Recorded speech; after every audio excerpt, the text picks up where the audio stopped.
8:41 here on the KRLD Afternoon News. I'm David Rankin with Kristen Diaz. We're live in the Mercedes-Benz Plano News Center. Well, there's no doubt the pandemic has increased the conversation about our mental health, but this heat wave is also just much of a stressor as the economy and viral health hazards. And again, the DFW Metroplex under another heat advisory from noon tomorrow until 8 p.m. On today's Ask the Expert, we're joined by Leigh Richardson. She is a licensed professional counselor and founder of the Brain Performance Center in Dallas. And Leigh, can the heat just affect anyone? Absolutely. You know, we always think of the brain and separately from our body, but the brain and the body are one, and there's no disconnect there. And the brain supposedly controls the body. The brain controls the autonomic nervous system. And when that heat hits you, that just puts you out of balance, and you get into that fight, flight, or freeze state. And, you know, you even start thinking about it before you leave your office. I will. Oh, I'm going to have to get in my car. It's going to be so hot in my car.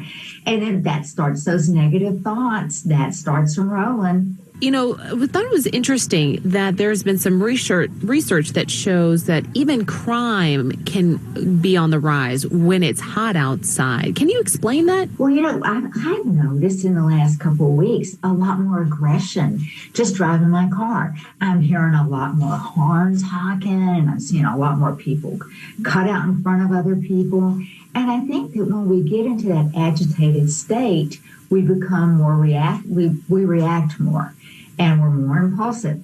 And that's exactly when when you feel like you're just so hot and miserable, you feel like you're in a survival state, and you're just trying to reach out and do whatever you can to get by. So how does the heat affect people that suffer from depression? Well, you know, the heat can affect you in a lot of different ways. For a lot of people, you know, when you get hot, they'll get a little dizzy, or they may feel it in their nausea in their stomach. But people that are already depressed, they're in that freeze state, kind of that shutdown. And then when there's just one more negative factor coming right at them that they can't do anything about, it can be overwhelming. How can we protect ourselves then from getting into this space that the heat affects our mental health? Well, I think one thing we can all do is stay hydrated.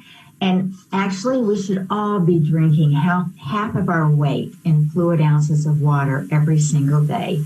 And not very many people do. And I talk, doing brain training. Your brain only weighs 3 pounds, but it's 60% water.